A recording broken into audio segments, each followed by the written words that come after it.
chochote kinafanya muziki nchi hii kinaniweza kisogee mbele yangu. Kama kuna kiumbe chochote, niambie kitu. Kigoma wewe. Hapa katikati nilikuwa niko na harakati nyingi za kimataifa. Huku nyuma kwa kuna dharau nyingi za kijinga jinga. Nikasema hawana adabu hao. Nikawatia misumari. Misumari inaitwa shikeni adabu. Niweka ile misumari, nikaka namba 1 2 3 nakuja kenge yote wasogea hapa.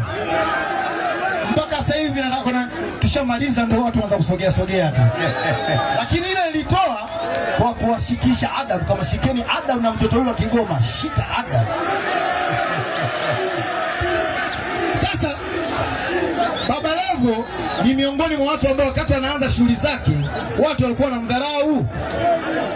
Hawakujua huyu ana akili kiasi gani. Hawakujua ni jembe kiasi gani. Ndugu yangu mimi nakuja njoo na kujua akili yako kubwa kiasi gani. Jamani, Baba Levo ana uchungu na Kigoma. Baba Levo ndio mtu tunataka tumpigie kura kwa sababu ataleta matokeo Kigoma. Baba Levo historia yake na yangu tupishani sana. Mimi akaanza muziki watu wamemdharau sana ujue. Uongo kweli? Sana. Lakini leo katika nchi hii mimi ndio mwakilishi wa kwanza kwenye muziki. Uongo kweli? Napokuwa mimi mwakilishi wa kwanza kwenye muziki, maana yake Kigoma ndio mwakilishi wa kwanza kwenye muziki. Hii chata Kigoma, nembo ya Kigoma, imetokea Kigoma, inapoongoza kwenye muziki, maana yake Kigoma ndio inaongoza kwenye muziki. Uongo kweli?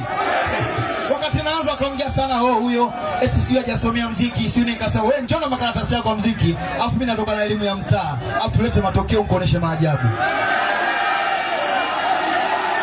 Kama kuna